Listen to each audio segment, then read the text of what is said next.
Espacio Jaguar, toda la emoción del deporte. Martes, 17 horas. Cero discriminación, tolerancia, respeto e inclusión. Miércoles, 19:30 horas. Tu abogado en casa. Asesoría jurídica. Justicia al alcance de todos. Jueves, 17 horas. Noche de debate, análisis a fondo. El mejor encuentro de opiniones. Jueves, 19 horas. Recuento semanal. Información y análisis a fondo. Viernes, 12 horas. Noche de música en Jalapa. El deleite de la bohemia. Sábados, 20 horas. Desarrollo humano. Saca lo mejor de ti. Vida sana en mente sana. Domingos, 12 horas. Tu historia conmigo. La vida de las estrellas contigo. Domingo, 12 horas. Acrópolis. Comunica y trasciende.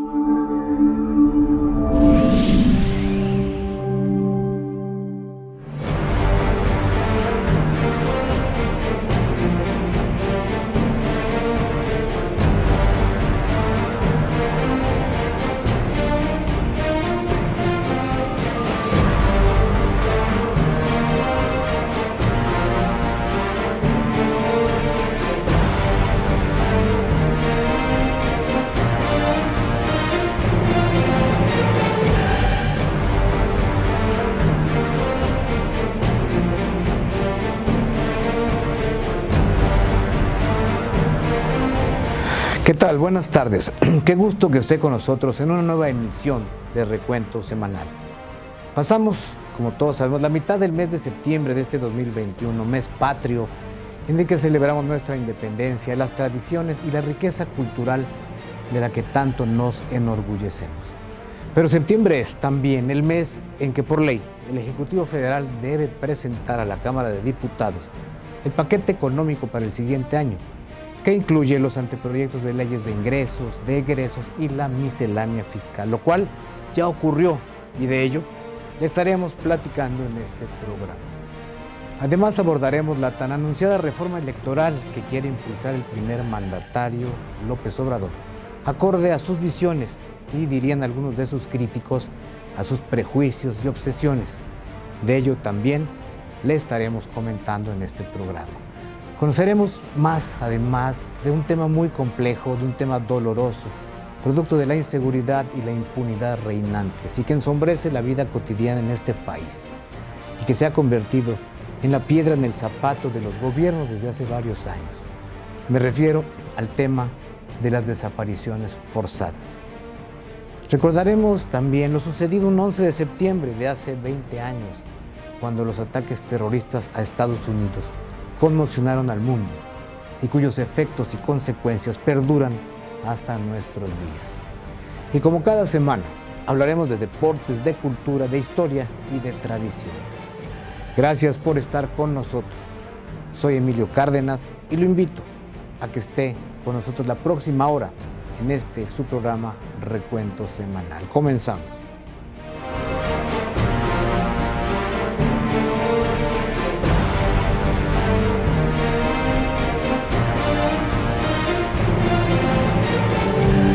Las propuestas para la reforma electoral que se avecina.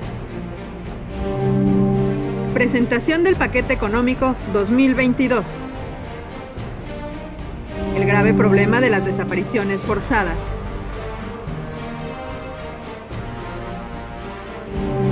Se conmemoraron 20 años del ataque del 11 de septiembre. En los deportes, aniversario del Estadio Jalapeño. Construcción emblemática del estridentismo. En cultura y espectáculos, nuestra riqueza cultural, de México para el mundo.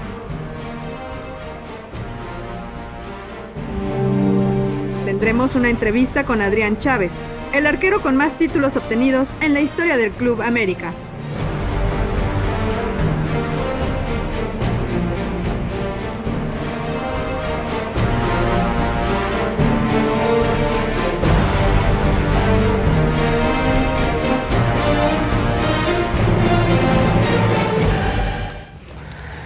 7 años después de la última gran reforma en materia político-electoral en México, la del año 2014, el gobierno y el partido en el gobierno, Morena, no solo han declarado al Instituto Nacional Electoral y al Tribunal Electoral del Poder Judicial de la Federación como enemigos de la democracia, sino han dejado en claro que consideran inevitable, así lo han dicho, avanzar hacia una nueva reforma electoral. Y hacia allá encaminan sus esfuerzos tanto el presidente Andrés Manuel López Obrador como el senador morenista Ricardo Monreal, el grupo parlamentario de este partido en la Cámara de Diputados, entre otros actores políticos. Ahora que cobrará forma esta tan anunciada reforma electoral, desde luego con el sello de la Cuarta Transformación, la principal preocupación de muchos analistas, dirigentes políticos y de la sociedad en general es que se respete la autonomía del instituto que organiza las elecciones en México. Abrir un debate amplio y plural sobre una posible reforma electoral es algo necesario y saludable para la sociedad y la vida pública mexicana. Porque lo que debemos evitar, lo que queremos evitar los mexicanos es que se trate de volver al pasado, construyendo un proyecto hegemónico que, más que una transformación como tanto se anuncia, pretende implementar una sustitución de élites. O en palabras del presidente de México, la creación de una nueva mafia del poder. Ya veremos el rumbo que toma este debate, que ocupará sin duda la atención de la opinión pública los próximos meses. Pero para adentrarnos en este tema siempre polémico, los invito a ver el siguiente trabajo que preparamos en este recuento semanal.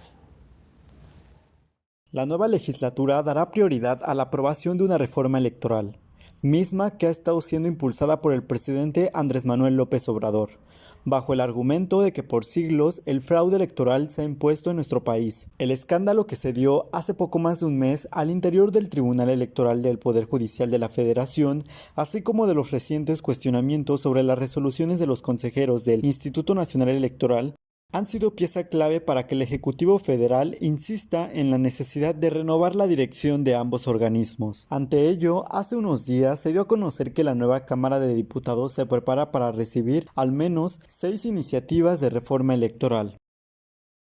Por Morena se presentarán 3, la del presidente, para cuya creación convocará a expertos en temas electorales, servidores públicos e incluso recibirá aportes de los ciudadanos, la del líder de los diputados de ese partido, Ignacio Mier, quien asegura que su bancada presentará la reforma constitucional en materia electoral, y la del senador Ricardo Monreal, de la que se filtró que se busca remover anticipadamente a los consejeros y magistrados, pero que continúen percibiendo sus salarios hasta que concluyan sus periodos, la eliminación de los 32 organismos públicos locales electorales, así como la reducción de 11 a 7 el número de consejeros del INE y de 7 a 5 los magistrados del tribunal.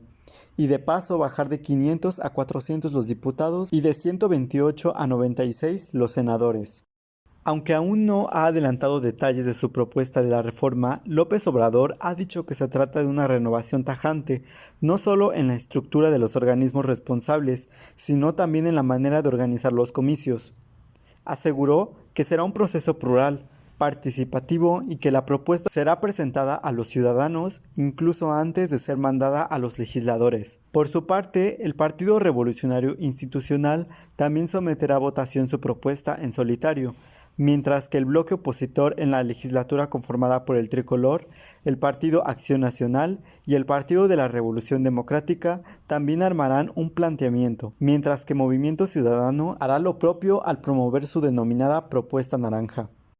La idea es que en la Cámara de Diputados sean escuchadas todas las voces, lo que obviamente dificultará que sea aprobada la propuesta específica del presidente, pues queda claro que la oposición no lo permitirá tan fácilmente.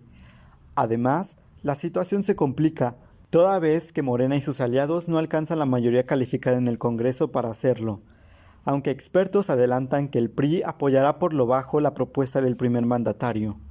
Esta disparidad de posiciones ha sido aprovechada por Lorenzo Córdoba, presidente del Instituto Nacional Electoral, para declarar que ante la polarización existente no es conveniente llevar a cabo una reforma electoral, ya que ello requiere amplios consensos, a la vez que defiende que la reforma de 2014 sirve perfectamente para realizar las próximas elecciones, sin necesidad de hacer más cambios. Con todo, de que la reforma electoral vendrá, Eso es seguro, porque la inquina de AMLO en el sistema electoral mexicano no es nueva. Data de los comicios presidenciales de 2006, la primera vez que fue candidato presidencial, cuando fueron muchas las pruebas de que le robaron la elección, lo que lo llevó a denunciar el fraude, convocar a la resistencia ciudadana y autoproclamarse presidente legítimo de México.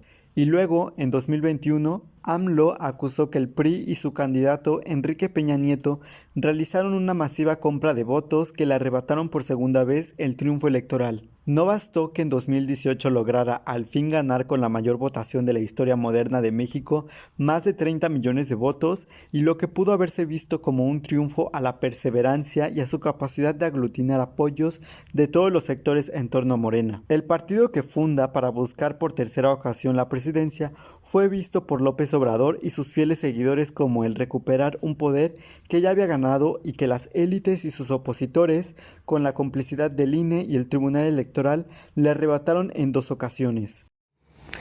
Con un presupuesto histórico de poco más de 7.08 billones de pesos, 8.6% mayor al aprobado para este año y con un incremento en el gasto de salud del orden del 15%, el gobierno de Andrés Manuel López Obrador entregó a la Cámara de Diputados el paquete económico 2022.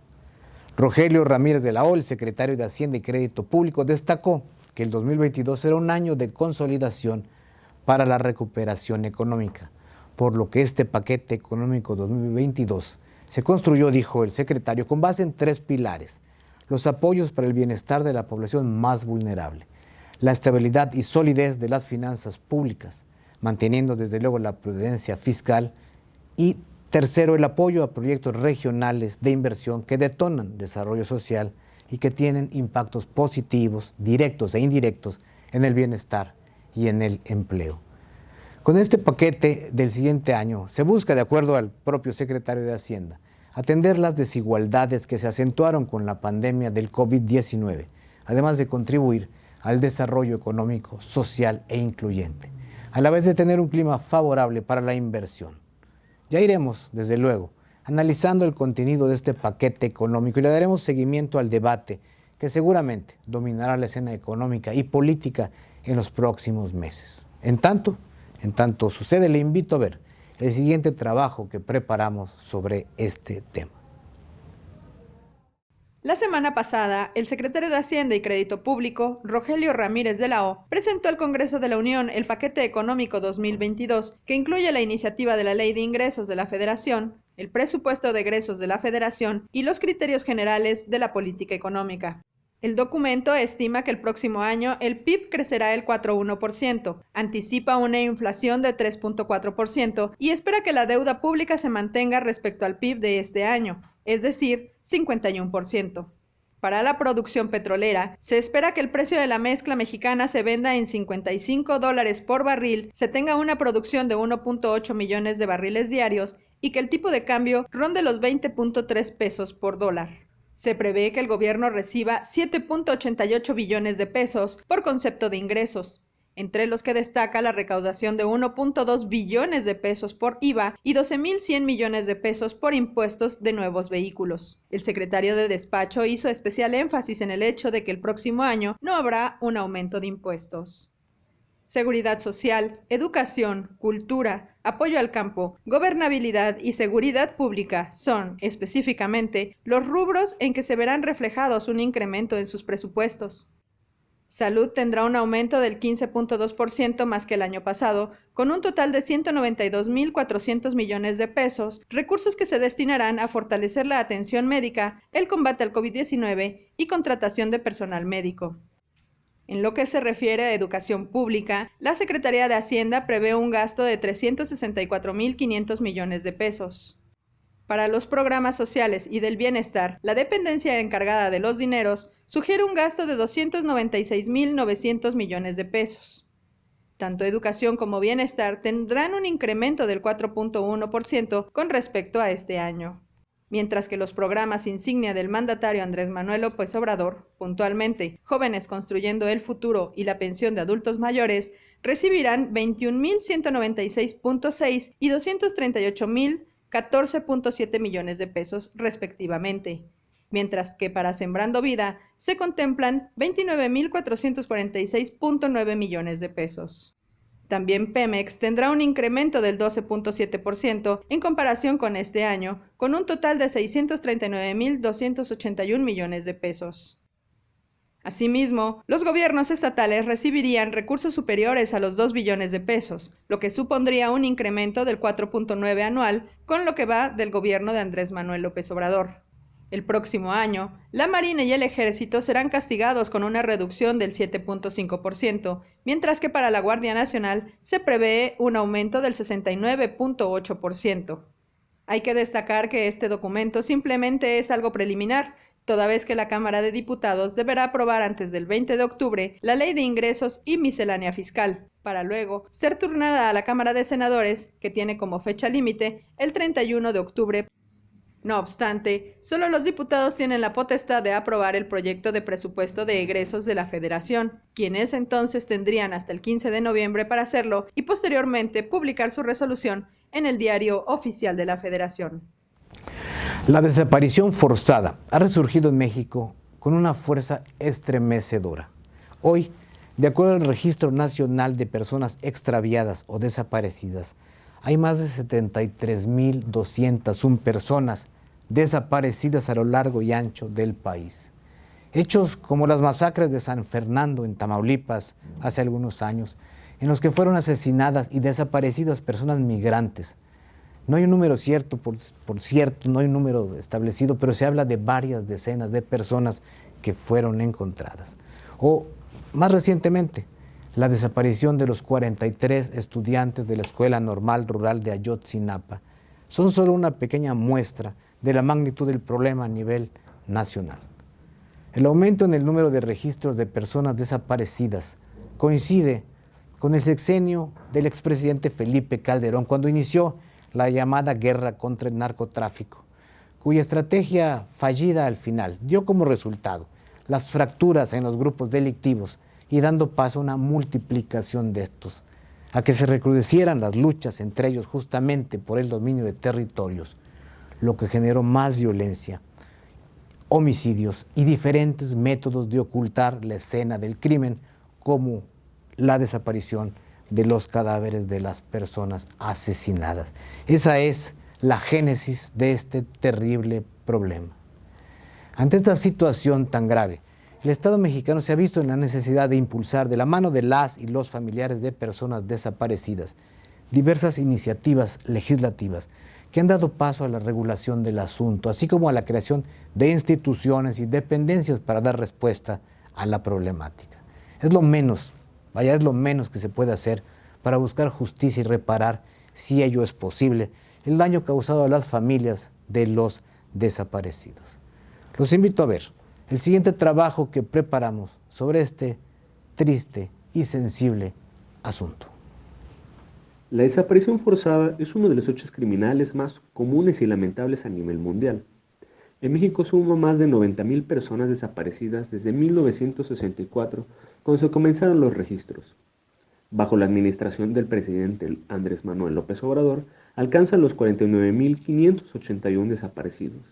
De ellos, casi 6,000 son mujeres, cuya desaparición estaría relacionada con el delito de trata con fines sexuales. La Secretaría de Gobernación ha informado que en su mayoría son niñas y adolescentes en un rango de 15 a 18 años de edad, cuya mayor incidencia se da en Estado de México, Tamaulipas, Jalisco, Nuevo León, Veracruz, Puebla y Ciudad de México. Además, Veracruz también es uno de los estados que encabeza el mayor número de fosas clandestinas y cuerpos exhumados, específicamente los municipios de Úrsulo Galván y Playa Vicente. Por ello, el gobierno de Andrés Manuel ha sido duramente criticado, porque no ha implementado medidas específicas para entender no solo los temas de violencia de género, sino el problema de las desapariciones forzadas, llegando incluso a eliminar el fideicomiso de la Comisión Nacional de Atención a Víctimas. Ante la inacción de las autoridades, cientos de familiares se han organizado en colectivos para buscar a sus desaparecidos, tarea que pareciera que le ha quedado grande a la Fiscalía General de la República y a las fiscalías estatales, organismos que además han sido señalados de obstaculizar los avances de las búsquedas. Dicho asunto ha creado una atmósfera de inseguridad, miedo y terror en la población. Hace unos días se conmemoró el Día Internacional de las Víctimas de Desaparición Forzada, fecha que instauró la Organización de las Naciones Unidas, ONU, ante el incremento a nivel mundial de las personas desaparecidas de manera violenta. En el marco de esta conmemoración, en la Ciudad de México se inauguró la exposición fotográfica Esos rostros que ves, mujeres que buscan, en el Centro Cultural Los Pinos, como un homenaje a las buscadoras que trabajan para encontrar a sus seres queridos. Este 11 de septiembre se cumplieron 20 años del peor ataque terrorista de la historia. A pesar de las múltiples guerras en las que Estados Unidos se había visto involucrado en los últimos 250 años, salvo el bombardeo japonés a la base militar de Pearl Harbor en el Océano Pacífico durante la Segunda Guerra Mundial, su territorio continental no había sido el blanco de un ataque enemigo. Eso cambió la mañana del 11 de septiembre de 2001, cuando 19 hombres de Al-Qaeda, hasta ese momento un desconocido grupo de extremistas islámicos, secuestraron 3 aviones comerciales y los estrellaron contra las Torres Gemelas en Nueva York y el Pentágono a las afueras de Washington. Y una cuarta aeronave, cuyo blanco era el Capitolio, se precipitó en un bosque de Pensilvania, con un saldo terrible todo este ataque de cerca de 3,000 personas muertas en menos de 2 horas. A la fecha, es el atentado terrorista más letal que se ha documentado. Un atentado que alteró el orden mundial hasta entonces conocido y desató toda una cruzada para castigar a los responsables, cuyas secuelas aún persisten 20 años después. Los invito a ver este reportaje para recordar esos hechos y su impacto en la historia contemporánea. El pasado sábado se conmemoraron 20 años de los ataques terroristas de parte de Al-Qaeda, liderados por Osama Bin Laden a los Estados Unidos el 11 de septiembre del 2001. Fue por medio del secuestro de aviones comerciales con 265 pasajeros a bordo que impactaron contra diversos objetivos y causaron la muerte de 2.996 personas, incluidos 19 terroristas, la desaparición de 24 víctimas y más de 25.000 heridos. El vuelo 11 de American Airlines y el vuelo 175 de United Airlines fueron los primeros en ser secuestrados y ambos fueron estrellados en las Torres Gemelas del World Trade Center, el corazón financiero de Estados Unidos.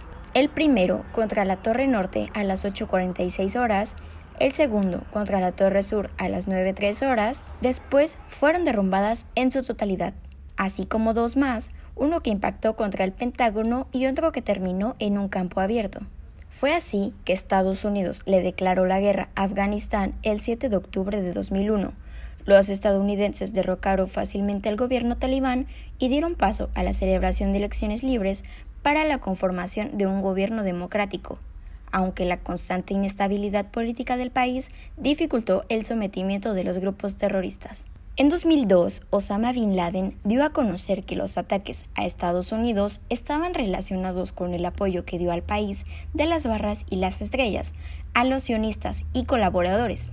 Uno de los principales puntos de su acusación era el apoyo militar estadounidense a Israel y la presencia de tropas estadounidenses en Arabia Saudita. A raíz de estos atentados, la política y la sociedad cambiaron para siempre, no solo en Estados Unidos, sino en todo el mundo. La lucha contra el terrorismo, el desarrollo tecnológico y la vigilancia de los ciudadanos tomaron una dimensión y rumbo que nadie hubiera imaginado antes de los ataques.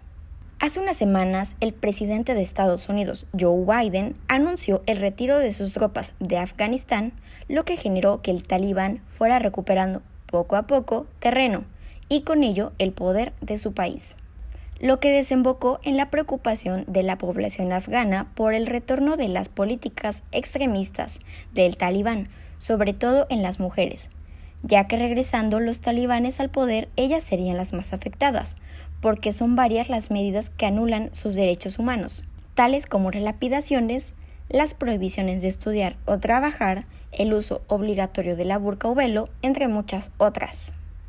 El llamado choque de civilizaciones, anticipado por algunos académicos como parte de los nuevos conflictos que vería el mundo en el siglo XXI, una vez concluida la confrontación entre Estados Unidos y la ex Unión Soviética, convertida ahora en la lucha entre el mundo occidental y el Islam, y sobre todo por la necesidad de que haya guerras que hacen felices a los fabricantes de armas, se materializó a partir de aquel 11 de septiembre que cambió el mundo. Pues ante la noticia de la salida de las tropas de Estados Unidos de Afganistán tras 20 años de ocupación, lo cual ocurrió hace apenas menos de un mes, y la conquista de la capital afgana por los talibanes, el fantasma de la famosa guerra contra el terrorismo y su fatídico corolario vuelve a nosotros. Ese 11 de septiembre, del que se cumplieron ya 20 años, cuando el ataque a las Torres Gemelas y al Pentágono de Estados Unidos. Todos los que lo vimos por televisión, ese impresionante atentado terrorista, quedamos conmocionados por la espectacularidad y muchos fuimos los que inmediatamente supimos que esos atentados traerían consecuencias, y así fue. El mundo es otro desde entonces. Vamos a un corte y regresamos a su programa Recuento Semanal.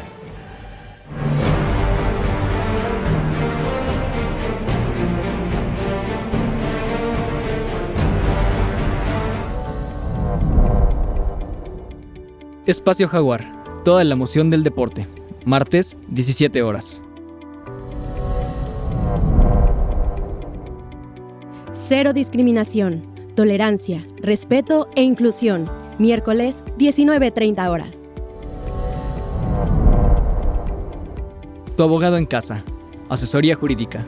Justicia al alcance de todos. Jueves, 17 horas. Noche de debate, análisis a fondo, el mejor encuentro de opiniones. Jueves, 19 horas. Recuento semanal. Información y análisis a fondo. Viernes, 12 horas. Noche de música en Jalapa. El deleite de la bohemia. Sábados, 20 horas. Desarrollo humano. Saca lo mejor de ti. Vida sana en mente sana. Domingos, 12 horas. Tu historia conmigo. La vida de las estrellas contigo. Domingo, 12 horas. Acrópolis. Comunica y trasciende. Elijo ir hacia allá, hacia ese horizonte que me has señalado, rumbo a un futuro donde podamos trascender más allá de nuestros sueños. Y es que tú me has mostrado cómo ser recordado a través del tiempo, cómo llegar a donde nadie llegó, con tu fuerza, con tu grandeza, con tu espíritu y tu voz, que comunican tu esencia inquebrantable. Eso es trascender, crecer con tu incansable búsqueda de justicia que la juventud te otorga, con los sueños que diseñas con tu creatividad y que con tu talento transformas en obras imposibles. Trascender es trabajar educando a los campeones del presente y a los emprendedores del futuro. Generar un mundo mejor desde la ciencia, con tecnología para emprender con humanismo hacia el bienestar, porque tú y yo sabemos que no hay imposibles, que puedes vivir sin límites, creciendo y corriendo hacia tus metas, descubriendo tu ingenio, transformándote con la cultura, siendo único y llegando a un futuro que trascienda más allá de nuestros sueños. Universidad de Jalapa, saber para trascender. Licenciaturas, maestrías, doctorados.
Por la salud y seguridad de nuestros estudiantes, los docentes de la Universidad de Jalapa hemos preparado actividades en el campus virtual.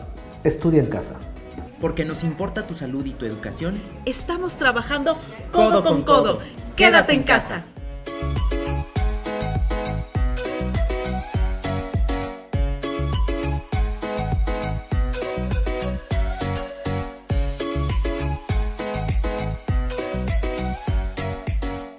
Porque nos importa tu salud y tu educación, estamos trabajando codo con codo.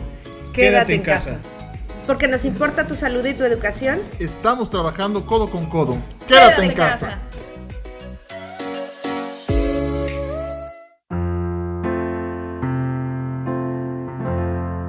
Yo sé bien que estoy afuera, pero el día en que yo me muera, sé que tendrán que llorar.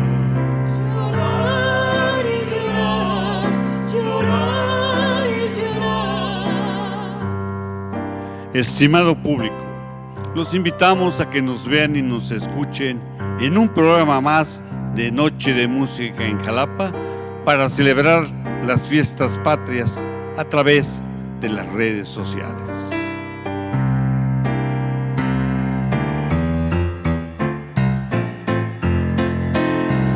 Con dinero y sin dinero, hago siempre lo que quiero. Y mi palabra es la ley. No tengo trono ni rey, ni nadie que me comprenda, pero sigo siendo el rey.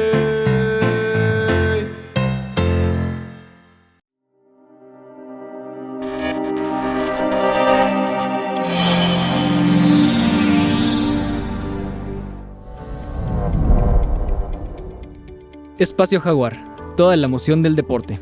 Martes, 17 horas. Cero discriminación, tolerancia, respeto e inclusión. Miércoles, 19:30 horas.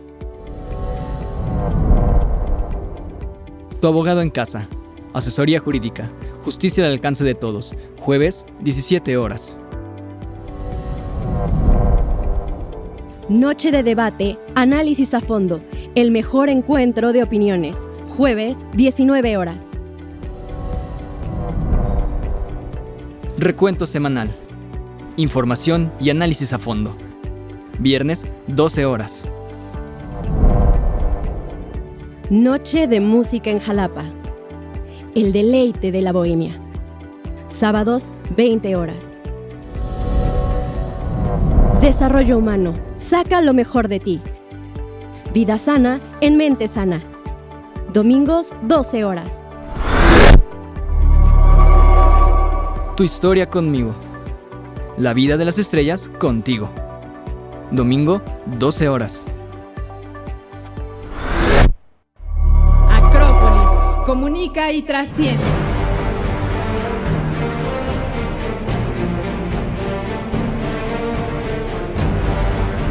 Gracias por continuar con nosotros en este recuento semanal. A continuación los invito a escuchar la videocolumna del destacado economista y maestro en desarrollo regional Melvin Ambrosio Vargas, colaborador de este noticiario, quien nos comparte sus reflexiones y siempre certero análisis, ahora sobre el paquete económico 2022 que el secretario de Hacienda presentó ante la Cámara de Diputados. Vamos a ver su colaboración.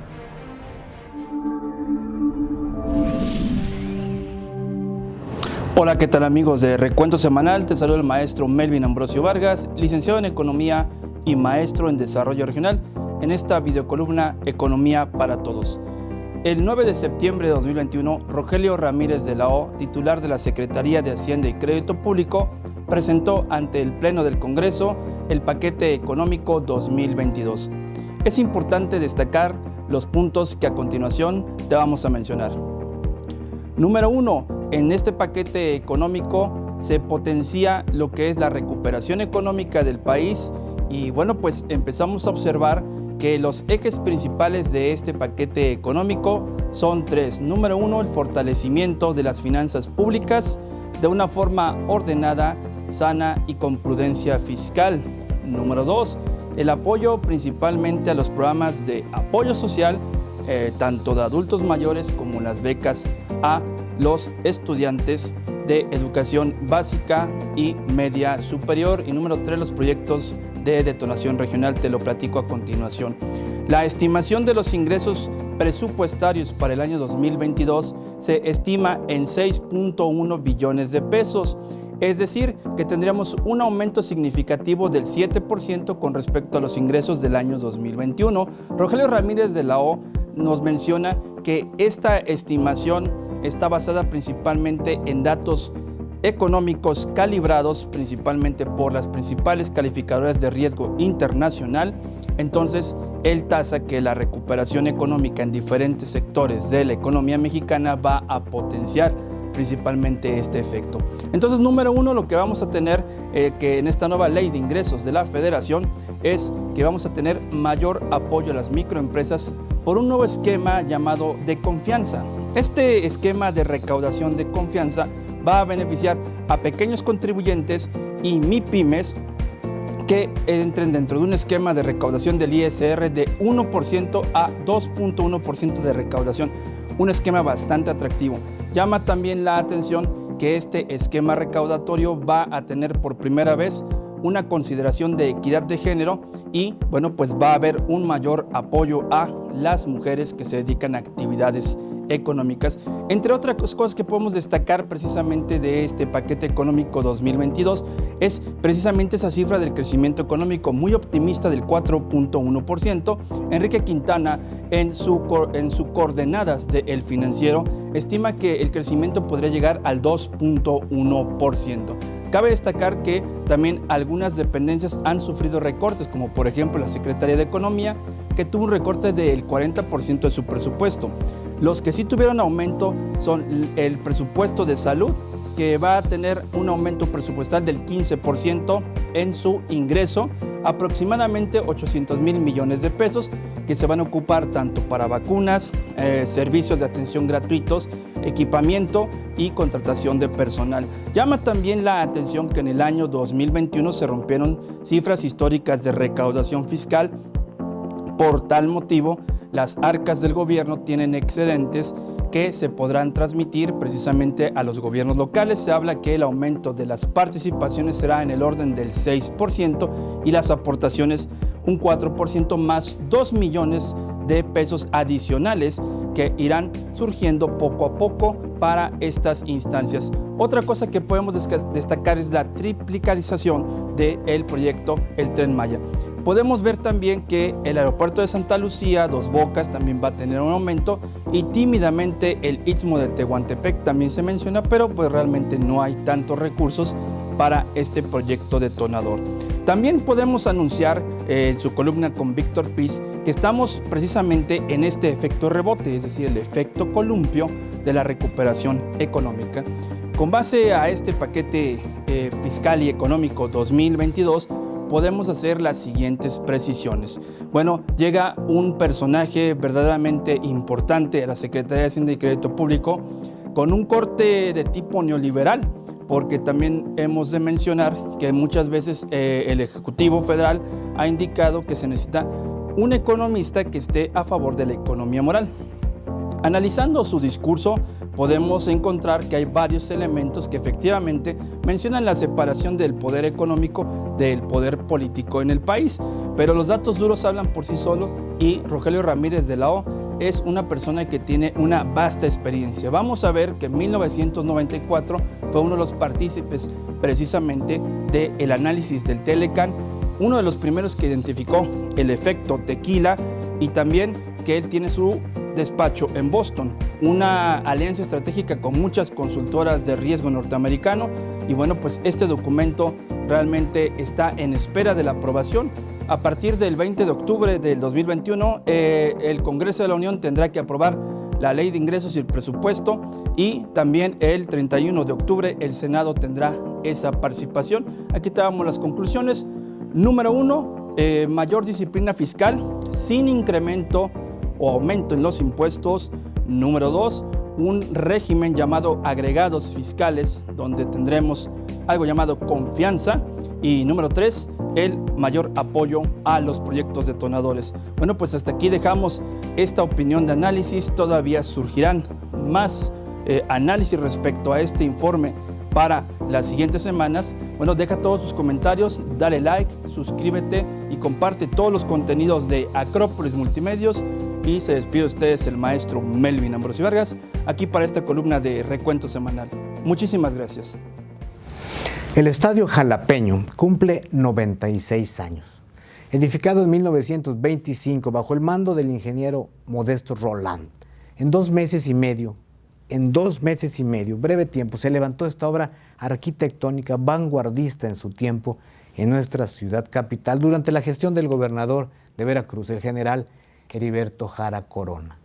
La innovadora arquitectura que presentaba el estadio despertó el asombro y la admiración en el país por su ingeniería representada en el techo volado de más de 3,000 metros cuadrados que cubre majestuosamente la mitad del graderío, el primero de concreto de grandes dimensiones que se construyó en México. Los invito a ver, para recordar pues el aniversario del Estadio Jalapeño, la nota que nos ha preparado nuestro compañero Juan Pablo Sánchez Andrade sobre este magnífico estadio, orgullo de los jalapeños y de los veracruzanos.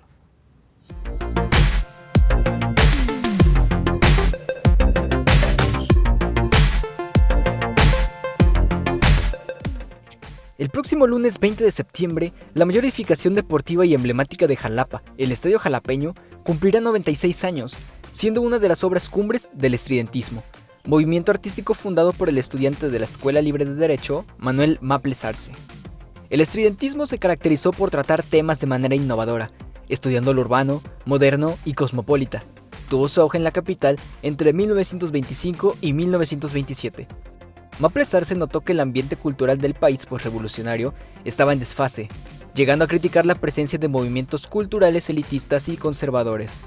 El señor William Gibbon, en mayo de 1922, fue quien identificó el terreno donde se pondrían a edificar las instalaciones deportivas y convenció al entonces gobernador de secar el pantano que allí había. Y 3 años después, el mandatario estatal, Heriberto Jara Corona, llevó a cabo su construcción, la cual se hizo en tiempo récord, tan solo en 78 días, y sorprendió por su estructura y arquitectura, además por la belleza de los elementos como la columnata con estatuas de estilo neoclasista. La inauguración contó con la presencia del presidente Plutarco Elías Calles y el espectáculo del primer avión en aterrizar en Jalapa, convirtiéndolo en el primer estadio de México y el segundo en toda América Latina. El estadio, también conocido como Heriberto Jara Corona, ha sido escenario de múltiples justas deportivas como los campeonatos centroamericanos y del Caribe de atletismo en 1978 y 1999 respectivamente, y recientemente los Juegos Centroamericanos y del Caribe en el 2014. El recinto ha contado con presencia de atletas internacionales, nacionales y estatales. Por ejemplo, los atletas cubanos Alberto Juan Torena, campeón olímpico, y Anifidelia Quirot, considerada como la mejor deportista de Latinoamérica y del Caribe. El atleta jalapeño Crisanto Grajales, el mejor triatleta de México y 7º lugar mundial en la Serie Mundial Triatlón 2015. Y también ha funcionado como escenario para innumerables eventos artísticos, cívicos y políticos. El Estadio Jalapeño tiene capacidad para 12,000 espectadores, cuenta con área médica, estación de control de dopaje y técnico-deportivas, cabina de audio, video e iluminación, sala de prensa, oficinas de administración y campo, espacio para el calentamiento de atletas, vestidores y sanitarios completos, estacionamiento y acceso para personas discapacitadas. Actualmente, por el tema de la pandemia, se encuentra cerrado y sin tener actividad deportiva. Esto para evitar contagios dentro de la ciudad, pero esa situación no le quita el título de Patrimonio Cultural de la capital de Veracruz, Jalapa. En nuestra sección cultural, nuestra compañera Andrea Ramírez León nos preparó un muy interesante y agradable trabajo que nos recuerda en este mes de la patria el orgullo de ser mexicano, de nuestras tradiciones y la enorme riqueza cultural que tenemos, de todo aquello que nos une e identifica, de lo que México ha dado al mundo. Adelante, Andrea, con tu reporte, por favor.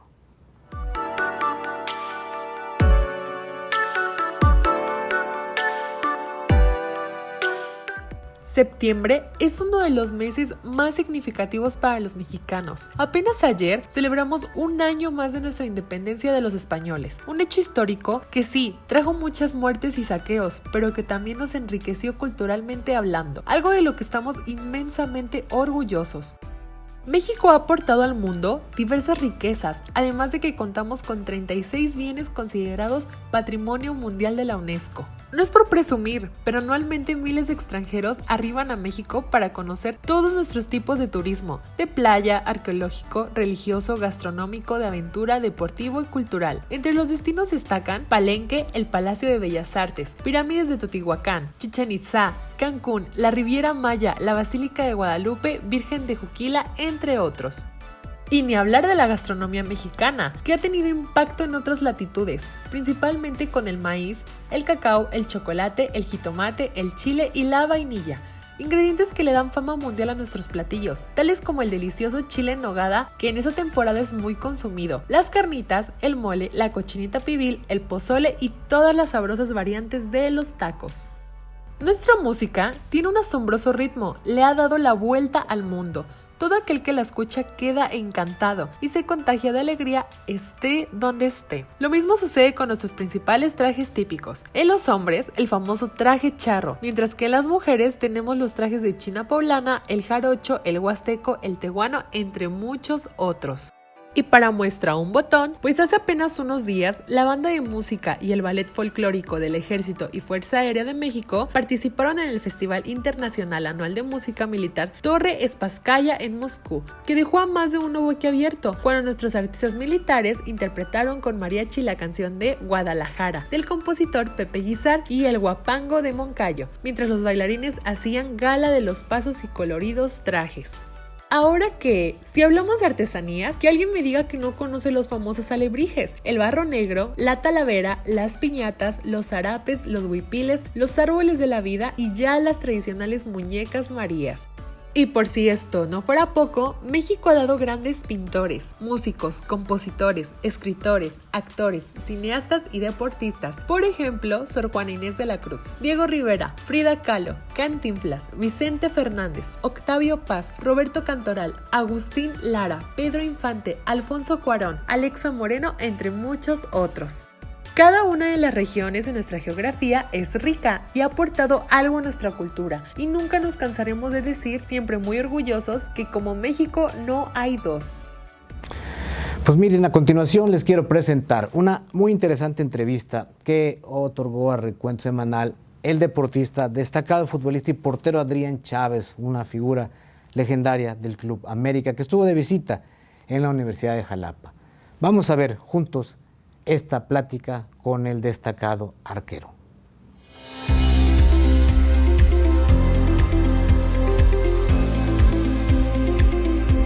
Soy Adrián Chávez Ortiz, nací en junio 27 de 60 y fui jugador profesional durante 20 años. Jugué en el equipo, debuté Atlético Español, fue en Necaxa, después estuve en León, América, Celaya, Cruz Azul y terminé mi carrera en Pumas. Fui campeón con este equipo y hasta la fecha soy el portero con más títulos obtenidos, que son 9 títulos, que fueron 2 campeones de Liga, 2 campeones de campeones, 3 de CONCACAF, 1 interamericano y 1 de Copa Fraternidad. ¿Me podrá hablar acerca de la reunión que tuvo con la Universidad de Jalapa y darnos un poco más detalles? Sí, claro que sí. La idea es que platicamos con el área de deportes, el rector que nos hizo favor de recibirnos. Traemos un buen proyecto para poder poner una Nido Águila, una filial de Escuela de Fútbol del Club América, para poder darle una mayor presencia aquí a la Universidad de Jalapa, y creo que es un proyecto muy ambicioso porque pretendemos no solamente crear una metodología de enseñanza única en México, ni el mismo Club América tiene esta metodología que queremos implementar para poder tener niños y jóvenes, y por qué no en un futuro cercano, es un proyecto a corto, mediano y largo plazo de poder tener a un equipo de tercera división mínimo aquí en Jalapa también. Realmente esto no solamente a nivel nacional va a representar un significativo para la universidad, sino a nivel internacional, porque como ustedes saben, nosotros tenemos muchos partidos, por ejemplo en Estados Unidos, y en varias partes hemos tenido, inclusive en Guatemala, El Salvador, las leyendas del América. Entonces, de repente a mí me entrevistan para poder saber qué es lo que estás haciendo, y ahora pues lo que vamos a hacer, espero que se haga y se defina, tener una filial Nido Águila aquí en la universidad. Hablando un poco acerca del deporte, ¿cuáles fueron sus mayores grandes desafíos para poder consolidarse como el mejor portero de la historia de la América? ¿Sí nos podría contar un poco acerca de eso? Claro que sí, claro que sí. Pues mira, yo por ejemplo, lo que puedo decirte es que la única fórmula que hay y que existe no solamente en el fútbol, sino incluso en la vida personal de cada ser humano, es que realmente puedas querer ser el mejor trabajando más que los demás. Es la única fórmula que veo y eso fue lo que hice yo en mi carrera. Tuve una carrera casi de 20 años, en la cual prácticamente el primer año que debuté es lo que menos jugué y el último año que estuve en Pumas casi no jugué tampoco, pero los demás años jugué un promedio de 40, 50 partidos en primera división. Entonces, la fórmula es esa, que yo siempre era el primero en llegar y el último en irme para poder seguir trabajando. Y al día que me decidí retirarme, fue que siempre trabajé más que los demás. Hasta la fecha, con mis 61 años que tengo, sigo haciendo ejercicio. En las mañanas me levanto rápidamente para seguir activándome. Y aparte porque también por salud, porque sabes perfectamente que uno como atleta, el corazón te crece y tienes que tener una activación física importante, porque si no, vienen después problemas. ¿Qué consejo le daría a esos jóvenes y niños que creen que pueden llevar a cabo una carrera profesional como jugadores? Bueno, el único consejo que puedo darles a cada uno de ustedes es que, se los comenté, trabajar muchísimo. Si tienen un sueño realmente para poder lograr no solamente en el fútbol, sino en otro deporte, es trabajar día con día como si fuera el último, porque sabes perfectamente que no sabemos el día de mañana si podemos o no estar. Y realmente si tienes el sueño, te vas a encontrar en el camino muchos obstáculos, muchas montañas que subir, muchas cosas que saltar para poder lograr lo que tú quieres. Y si tú en la primera problema que tienes cejas y te cansas o dices no puedo, eso en el deporte no puedes decir no puedo. Siempre hay que decir tengo que intentarlo para poder lograrlo. Tan solo te lo puedo decir en la parte académica. Cuando tú haces un examen y no estudias, es bien difícil, bien complicado el examen, pero cuando estudias, preguntas, oye, ¿cómo te fue en el examen? Estuvo sencillo, estuvo regalado porque estudiaste. Lo mismo es en el deporte. Si entrenas bien, si estás bien preparado, obviamente para ti va a ser menos difícil poder hacer algún deporte. Eso es lo que yo le doy como consejo. Después de ya varios años de que se retiró del fútbol, ¿actualmente a qué se dedica Adrián Chávez? Bueno, déjame comentarte que soy licenciado en Derecho, tengo una maestría en Administración Pública y estábamos trabajando en el servicio público como director del deporte en la alcaldía Miguel Hidalgo. Ahora estamos tratando de venir acá, a Jalapa, a este proyecto de la Nido Águila. Eso es a lo que nos dedicamos ahora actualmente. ¿Algún mensaje extra que le quisiera dejar a la comunidad universitaria y al público en general? Nada más que estén al pendiente de realmente del Nido Águila para poder porque va a ser cupo limitado, no podemos atender tanta gente, y que estén atentos en redes sociales de la universidad, de medios de comunicación, para que podamos venir inclusive ya aquí a Jalapa a hacer este proyecto de Nido Águila. Pues hemos llegado así al final de esta emisión de Recuento Semanal. Espero que haya sido de su agrado y los espero el próximo viernes en punto de las 12 del día para seguir el recuento de lo que es noticia, de lo que nos impacta a todos en Veracruz, en México y en el mundo. Esperamos sus comentarios como siempre y sus sugerencias en nuestras redes sociales. Toda la información, les recuerdo, toda la información que vio en este espacio y lo último, lo más actual, las noticias del momento, podrá encontrarlas en nuestro sitio web www.acropolismultimedios.mx. Y como cada 8 días, les recuerdo que aquí, en este recuento semanal, va a encontrar siempre la mejor información y el mejor análisis para saber y trascender. Soy Emilio Cárdenas, gracias por su atención, cuídese mucho y hasta la próxima.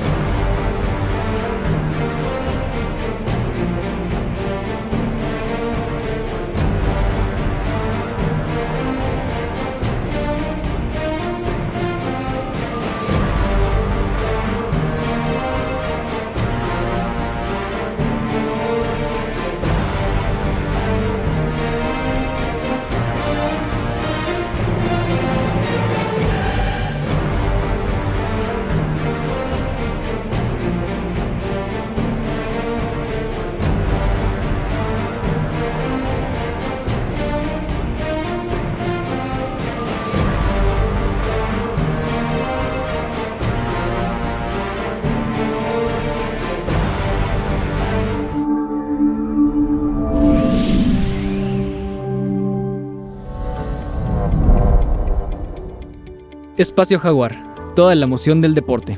Martes, 17 horas.